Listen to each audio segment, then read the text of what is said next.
ഇന്ന് 24 നാടറിഞ്ഞ ഒരു പ്രധാനപ്പെട്ട വാർത്തയിലേക്കാണ് ആദ്യം നമ്മൾ പോകുന്നത്. കോയമ്പത്തൂർ മധുക്കര ഹൈവേ റോബറി കേസിൽ സൈനികൻ ഉൾപ്പെടെ 4 പേർ കസ്റ്റഡിയിലായിരിക്കുന്നു.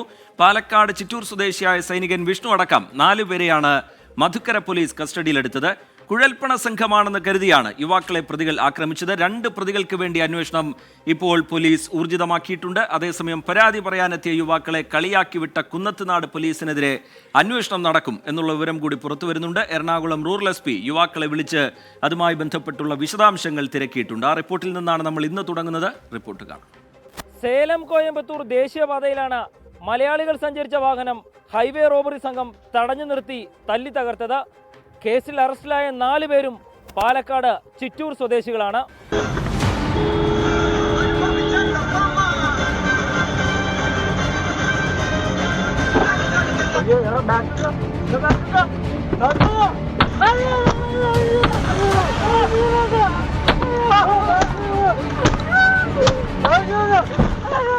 കോയമ്പത്തൂർ മധുക്കര ഹൈവേ റോബറി കേസിലാണ് സൈനികനടക്കം 4 പേരെ തമിഴ്നാട് പോലീസ് അറസ്റ്റ് ചെയ്തത്.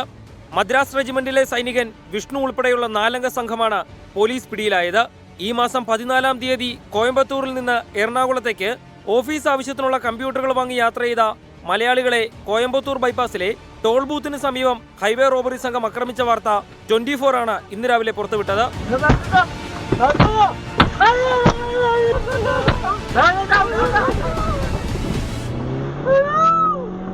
അക്രമികൾ വന്ന വാഹനം ഇടിച്ചു തെറിപ്പിച്ചാണ് യുവാക്കൾ സംഭവ സ്ഥലത്ത് നിന്ന് രക്ഷപ്പെട്ടത്. 2 ഇന്നോവ കാറ്, ഒരു എത്തിയോസ്. ഇവർ 3 പേരും വന്നിട്ട് നമ്മുടെ വണ്ടീനെ കൊണ്ട് ഫസ്റ്റ് ഇന്നോവ കൊണ്ടുവന്ന് ബ്ലോക്ക് ചെയ്തു. രണ്ടാമത്തെ ഇന്നോവ റൈറ്റ് സൈഡ് ഡോറിൻ്റെ അവിടെ വെച്ചു. എത്തിയോസ് ബാക്കിലും വെച്ച് നമുക്ക് അനങ്ങാൻ പറ്റാത്ത രീതിയിലാക്കി. എന്നിട്ട് വണ്ടിയിൽ നിന്ന് എല്ലാവരും ഒരു 8-10 പേര് എന്തായാലും ഉണ്ട്. അവരെല്ലാവരും ഇറങ്ങി വന്ന് മൊത്തം മുഖം മൂടിയായിരുന്നു. ഫുള്ള് മാസ്ക് ഇട്ട്, കണ്ണ് മാത്രമാണ് കാണാൻ പറ്റുള്ളൂ. കുഴൽപ്പണം കടത്തിക്കൊണ്ടുവന്ന സംഘമെന്ന് കരുതിയാണ് പ്രതികൾ യുവാക്കളുടെ വാഹനം തടഞ്ഞു നിർത്തി ആക്രമിച്ചത്. ചിറ്റൂർ സ്വദേശികളായ ശിവദാസ്, രമേശ് ബാബു, വിഷ്ണു, അജയകുമാർ എന്നിവരെയാണ് തമിഴ്നാട് പോലീസ് അറസ്റ്റ് ചെയ്തത്. കേസിൽ 2 പേരെ കൂടി പിടികൂടാനുണ്ട്. പ്രതികൾ സഞ്ചരിച്ച വാഹനങ്ങളും പോലീസ് കസ്റ്റഡിയിലെടുത്തു. കോയമ്പത്തൂരിലെ അക്രമ സംഭവം നാട്ടിലെത്തിയ ശേഷം യുവാക്കൾ കുന്നത്തുനാട് പോലീസ് സ്റ്റേഷനിൽ പരാതി നൽകാൻ ശ്രമിച്ചിരുന്നു. എന്നാൽ പരാതി കേട്ട ശേഷം തങ്ങൾ എന്തു ചെയ്യണമെന്നാണ് കുന്നത്തുനാട് സ്റ്റേഷനിലെ പോലീസുകാർ യുവാക്കളോട് ചോദിച്ചത്. ഈ വിവരം വാർത്തയായതോടെ സംഭവത്തെക്കുറിച്ച് അന്വേഷിക്കാൻ ആലുവ റൂറൽ SP DYSPക്ക് നിർദ്ദേശം നൽകി. യുവാക്കളെ വിളിച്ച് SP വിശദാംശങ്ങൾ തേടുകയും ചെയ്തു. സേലം കോയമ്പത്തൂർ ദേശീയപാതയിൽ വാഹനയാത്രക്കാരെ ആക്രമിച്ച് പണം തട്ടുന്നത് പതിവാക്കിയ സംഘമാണ് പിടിയിലായതെന്ന സൂചനയും പോലീസ് നൽകുന്നുണ്ട്.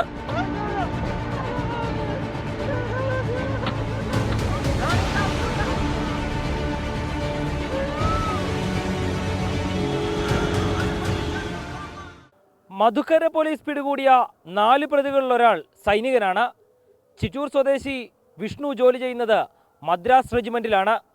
അവധിക്ക് വന്ന ശേഷം വാഹനങ്ങൾ തടഞ്ഞു നിർത്തി കൊള്ളയടിച്ചാൽ കിട്ടുന്ന പണമായിരുന്നു പ്രതികളുടെ പ്രധാന ലക്ഷ്യം. കേസിൽ പിടിയിലാകാനുള്ള 2 പ്രതികളെ കൂടി കിട്ടുന്നതോടെ ഹൈവേ കേന്ദ്രീകരിച്ച് നടന്ന പല മോഷണങ്ങളുടെയും ചുരുളഴിയ കഥകൾ തെളിയുമെന്നാണ് പോലീസിൻ്റെയും പ്രതീക്ഷ. S. ശ്യാംകുമാർ, 24, കൊച്ചി. പൊതുജനം കഴുതയല്ല സാർ. കമന്റ് ബോക്സിലേക്ക് പോയാൽ ഒരുപാട് പ്രേക്ഷകർ വിവിധ വാർത്തകളുമായി ബന്ധപ്പെട്ട് പ്രതികരിക്കുന്നുണ്ട്. അതിൽ തന്നെ ഒരുപാട് പേർ ചോദിക്കുന്ന അല്ലെങ്കിൽ അവർ മുന്നോട്ട് വയ്ക്കുന്ന ഒരു സംശയം, ഈ പൊറോട്ട അമിതമായി കഴിച്ചാൽ പശുക്കൾ ചാവുന്ന നിലയിലേക്ക് കാര്യങ്ങൾ പോകുമോ എന്നുള്ളതാണ്. കൊല്ലം വെളിനല്ലൂരിൽ തീറ്റയിൽ പൊറോട്ട അമിതമായി നൽകിയതിന് പിന്നാലെ 5 പശുക്കൾ ചത്തു എന്നുള്ള വാർത്തയാണ് അങ്ങനെ ഒരു ചോദ്യത്തിന് കാരണമായിരിക്കുന്നത്. ഇന്നലെ വൈകിട്ട് മുതലാണ് പശുക്കൾ കുഴഞ്ഞു വീണ് തുടങ്ങിയത്. പശുക്കൾക്ക് നൽകിയ തീറ്റയിൽ അമിതമായി പൊറോട്ടയും ചക്കയും ഉൾപ്പെടുത്തിയിരുന്നു എന്നാണ് പറയുന്നത്. പശുക്കളെ നഷ്ടപ്പെട്ട കർഷകന് നഷ്ടപരിഹാരത്തിനുള്ള നടപടി സ്വീകരിക്കുമെന്നൊക്കെ മന്ത്രി വ്യക്തമാക്കിയിട്ടുണ്ട്. അതിൻ്റെ മരണകാരണവുമായി ബന്ധപ്പെട്ട് വിശദമായി പറയാൻ അറിയില്ല. അതെന്താണ് അതിൻ്റെ കാര്യം എന്നുള്ളത് പരിശോധിക്കട്ടെ. അതിനുശേഷം ഒരു വ്യക്തത വരുന്ന മുറയ്ക്ക് അത് പ്രേക്ഷകരെ അറിയിക്കുകയും ചെയ്യും. ലോകത്തെവിടെയായാലും ഏത് സമയത്തും 24 വാർത്തകളും ഓഗ്മെന്റഡ് റിയാലിറ്റി പാക്കേജുകളും എക്സ്പ്ലെയിനറുകളും വിശദമായി കാണാൻ ഞങ്ങളുടെ YouTube ചാനൽ നിങ്ങൾക്ക് സബ്സ്ക്രൈബ് ചെയ്യാം.